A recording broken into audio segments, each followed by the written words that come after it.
नमस्कार, जोहार झारखंड देख रहे हैं आप और मैं आपके साथ रंजना रावत। क्या आईएएस पूजा सिंघल के पति अभिषेक झा राज उगलने लगा है? क्या सुमन कुमार बेनामी संपत्ति के मालिक का जानकारी देने लगा है? क्या तबीयत की आड़ में सवालों से भाग रही पूजा सिंघल? देखिए ये रिपोर्ट।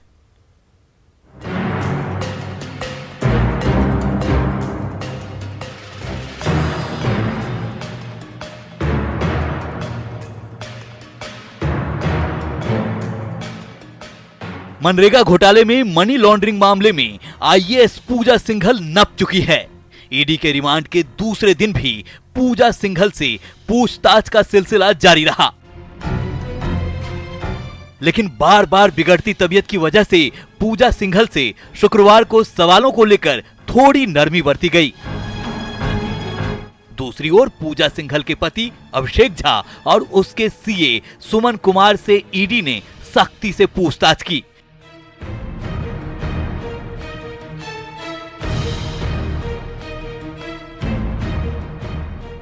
ईडी अभिषेक और सुमन को आमने सामने बिठाकर पूछताछ की। ईडी ने पूछा, पल्स अस्पताल की जमीन कितने में खरीदी गई? कितनी जमीन की म्यूटेशन हुई या रसीद कटी? अस्पताल का निर्माण कितने में हुआ और लोन कितने का है? किस एजेंसी से महंगे इक्विपमेंट मंगाए गए और भुगतान कैसे हुआ? सुमन की क्या सहभागिता थी और किन किन लोगों से सुमन ने पैसे उठाए थे? रांची स्थित ईडी के जोनल ऑफिस में आज भी दिन भर पूछताछ का सिलसिला जारी रहा।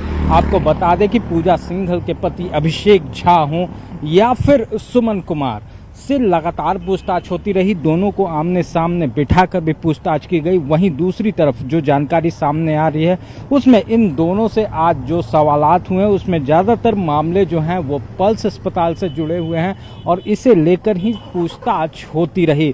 वहीं बता दें कि इस पूरे मामले में मसलन जो सवाल किए गए वो कहीं ना कहीं दोनों के तरफ से उसके जवाब तो दिए गए, लेकिन कोई कागजात मुहैया नहीं कराया जा सका, जो कि एक अहम जानकारी जो सूत्रों के हवाले से मिलकर हमारे ईडी की पूछताछ में अभिषेक झा और सुमन सिंह टूटने लगा है। यही वजह है कि ईडी के एक्शन का दायरा भी बढ़ने लगा है। सुमन के बयान के आधार पर प्रदेश के 4 जिलों के माइनिंग ऑफिसर्स को भी तलब किया गया है, जिनसे आने वाले दिनों में पूछताछ होगी। तो ऐसे में कहा जा सकता है पूजा सिंघल और इस मामले से जुड़े हुए जितने भी लोग हैं उनकी परेशानियां आने वाले दिनों में और बढ़ने वाली है। कैमरामैन अमित के साथ ओम प्रकाश, न्यूज़ 18 रांची। क्या जांच की आंच में झारखंड के कई अधिकारी नपने वाले हैं? क्या मनरेगा और माइनिंग घोटाले की जांच से हड़कंप मचने वाला है? क्या आईएएस पूजा सिंघल मामले में सीबीआई की एंट्री होने वाली है? क्योंकि ईडी फुल एक्शन में है तो दूसरी ओर हाईकोर्ट में भी सुनवाई चल रही है। ये रिपोर्ट देखिए। जिला खनन अधिकारी हाजिर हो।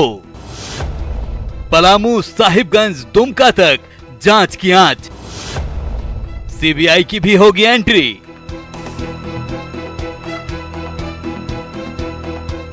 झारखंड की खनन सचिव रही आईएएस पूजा सिंघल की मुश्किलें थमने का नाम नहीं ले रही है। अब माइनिंग से जुड़े मामलों की पड़ताल तेज हो गई है। इसके लिए ईडी ने झारखंड के 4 जिला स्तरीय माइनिंग अधिकारी को समन भेजा है। पलामू, साहिबगंज और दुमका के खनन अधिकारियों को ईडी ने रांची दफ्तर बुलाया है।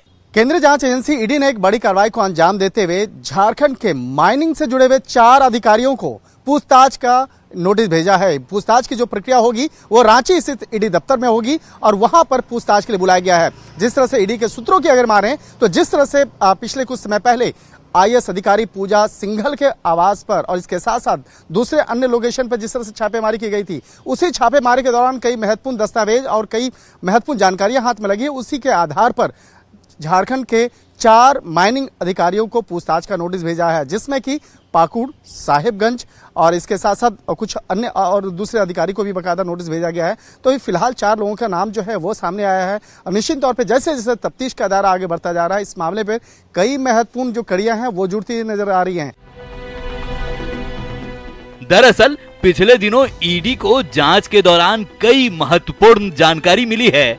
उसी दस्तावेजों और सबूतों के आधार पर अब जिला खनन अधिकारियों से पूछताछ होगी। वहीं जब्त 19 करोड़ 31 लाख भी पूजा सिंघल के लिए गले का फांस बना हुआ है। मनरेगा घोटाले से शुरू हुई पड़ताल माइनिंग अधिकारियों तक पहुंच चुका है। पिछले कुछ दिनों पहले जब इस मामले में तफ्तीश शुरू की गई, उसके बाद मनरेगा घोटाला मामले में 19 करोड़ से ज्यादा रुपये को जब्त किया गया। जैसे जैसे इस मामले में तफ्तीश का दायरा आगे बढ़ता गया, कई बड़े खुलासे होते गए और इसी तफ्तीश के दौरान ये पता चला कि मनरेगा मामला जो है, इस मामले में जो करोड़ रुपये जब्त किया गया है, उस पैसे का कनेक्शन माइनिंग से भी जुड़ता जा रहा है। लिहाजा इस मामले की गंभीरता को देखते हुए अब खनन मंत्रालय से जुड़े मामले की फाइल वो भी खंगाली जा रही है।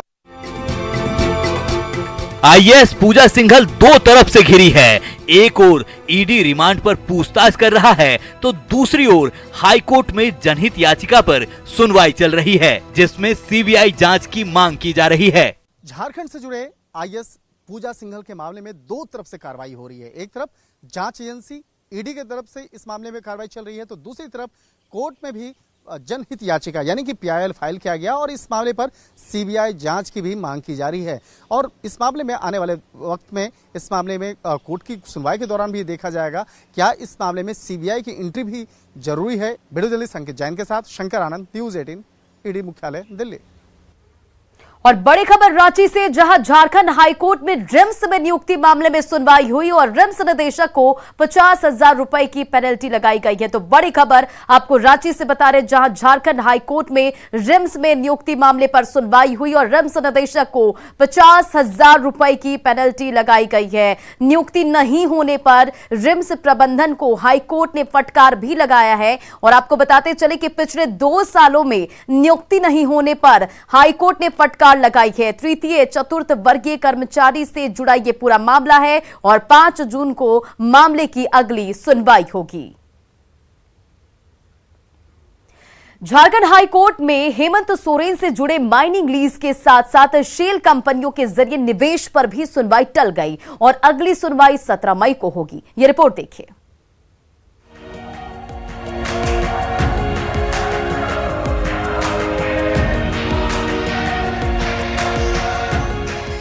जिस खनन पट्टे की लीज ने सीएम हेमंत सोरेन की नींद उड़ा रखी है, शुक्रवार को उस अनगढ़ा में माइनिंग लीज मामले के साथ ही शेल कंपनियों के जरिए धन के निवेश पर भी झारखंड हाई कोर्ट के चीफ जस्टिस रवि रंजन और जस्टिस सुजीत नारायण प्रसाद की खंडपीठ में सुनवाई हुई। ईडी की ओर से तुषार मेहता जबकि राज्य सरकार की ओर से वरिष्ठ वकील कपिल सिब्बल पेश हुए। इसमें तुषार मेहता ने अदालत को बताया कि हाल के दिनों में एजेंसी ने राज्य में कार्रवाई की है और उससे जुड़े कागजात पेश करने की कोर्ट से मंजूरी मांगी, जिस पर जज ने रजिस्ट्रार जनरल के पास इसे सीलबंद लिफाफे में जमा करने का निर्देश दिया। राजा का सुख प्रजा के सुख में होता है, बस इसी से सब कुछ समझ लेना चाहिए। माननीय न्यायालय ने बहुत चीज बोल दिया। तो इसकी जांच के लिए सीबीआई का नहीं, अभी नहीं, अभी कोई उस तरह की बात नहीं है। अभी केवल जो है एनफोर्समेंट डायरेक्टरेट सील कवर में मैंने मंगलवार को सुनवाई के पहले वो अपना सारा रिपोर्ट जो अभी तक उनको कलेक्ट हुआ है रेड और इंफॉर्मेशन से वो सबमिट करेंगे। हालांकि कोर्ट में सुनवाई के दौरान 4 फरवरी 2022 को लीज सरेंडर करने की बात कही गई, साथ ही वहां किसी भी तरह के काम से इनकार किया गया। राज्य सरकार के वकील कपिल सिब्बल ने सुप्रीम कोर्ट के आदेश का हवाला देते हुए याचिका को खारिज करने की मांग की। अब दोनों मामलों की सुनवाई 17 मई को होगी। बता दें कि मुख्यमंत्री हेमंत सोरेन पर आरोप है कि मुख्यमंत्री और खान मंत्री रहते हुए उन्होंने रांची जिले के अनगढ़ा प्रखंड में 88 डिसमिल जमीन पर दिसंबर 2021 में स्टोन माइनिंग का लीज लिया, जिसकी सीबीआई जांच की मांग को लेकर हाई कोर्ट में जनहित याचिका दायर की गई है। Bureau report, news 18 network. Jharkhand में पहले चरण का पंचायत चुनाव 14 मई को होना है और चुनाव को लेकर सभी तैयारियां पूरी कर ली गई है। राज्य के 21 जिलों के 72 प्रखंड में पहले चरण का मतदान होगा और पहले चरण में 16,757 पदों के लिए मतदान होना है। पहली तस्वीर आप इस वक्त अपनी टीवी स्क्रीन पर रांची की देख रहे हैं, दूसरी तस्वीर देवघर और यहां भी तैयारी पूरी कर ली गई है। तीसरी तस्वीर जमशेदपुर की, जबकि चौथी तस्वीर लोहरदगा की। यहां भी अति नक्सल प्रभावित क्षेत्र के लिए विशेष तैयारी कर ली गई है। पांचवी तस्वीर गढ़वा की, जबकि छठी तस्वीर बोकारो की है। पहले चरण के पंचायत चुनाव में 726 बूथों पर वोटिंग होगी। गोमिया और पेटरवार में तैयारी पूरी कर ली गई है। साथ ही डिस्पैच केंद्र से बूथों तक चुनाव सामग्री लेकर मतदान कर्मी भी पहुंच रहे हैं। झारखंड में राज्यसभा की 2 सीटों पर होने जा रहे चुनाव को लेकर सरगर्मी तेज हो गई है। जेएमएम और कांग्रेस के बीच राज्यसभा की पहली वरीयता और दूसरी वरीयता का कांटा अभी भी फंसता हुआ नजर आ रहा है। ये रिपोर्ट देखिए।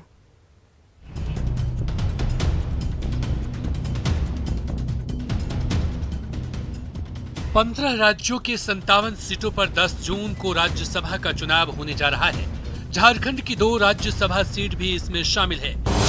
महेश पोद्दार और मुख्तार अब्बास नकवी की खाली हो रही सीट पर इस बार भी सत्ता पक्ष और विपक्ष के बीच घमासान हो रहा है। लेकिन इससे पहले सत्ताधारी गठबंधन दल के अंदर भी उम्मीदवारी को लेकर घमासान होना है। पहली वरीयता और दूसरी वरीयता को लेकर जेएमएम और कांग्रेस के बीच कांटा फंसा है। निश्चित तौर पे जो राज्यसभा की सीटें हैं, चूंकि संख्या बल इस प्रकार का है कि एक सीट तो हम लोग बहुत कंफर्टेबली जीत रहे हैं और प्लस हम लोग के पास में कुछ सरप्लस वोट भी है, तो हम लोग चाहेंगे कि दोनों सीट हम लोगों के फोल्डर में आ जाए।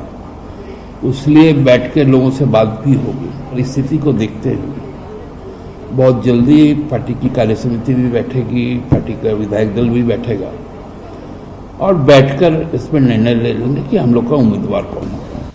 कांग्रेस के नेता भी पूरी मजबूती के साथ पहली वरीयता का उम्मीदवार कांग्रेस का होगा इसका दावा कर रहे हैं। देखिए, निश्चित रूप से पहली वरीयता पर इस बार हमारा दावा बनता है। चुनाव की घोषणा हुई है, अधिसूचना जारी होने दीजिए, रफ्ता रफ्ता वक्त गुजरने दीजिए, तस्वीर अपने आप साफ होती चली जाएगी। कौन क्या कह रहा है नहीं कह रहा है, इन तमाम चीजों पर हमारा आला कमान, हमारे प्रभारी, हमारे अध्यक्ष और हमारा केंद्रीय नेतृत्व है।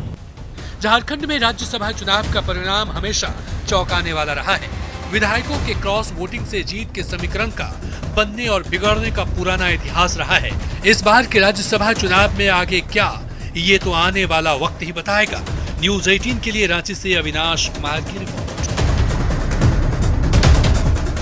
और गर्मी के मौसम में हल्की बारिश और तूफान भी पाकुड़ के लिए मुसीबतें खड़ी करती है। आंधी और बारिश ने पाकुड़ में भारी तबाही मचाई है और यहां आंधी की चपेट में आने से एक मोबाइल टावर गिर गया। पाकुड़ जिले के हिरणपुर थाना क्षेत्र के देवपुर गांव में हनुमान मंदिर के पास आंधी की चपेट में आने से एक मोबाइल टावर गिर गया और मोबाइल टावर गिरने की वजह से बड़ा हादसा हो सकता था, लेकिन शुक्र है कि इस हादसे में कोई हताहत नहीं हुआ।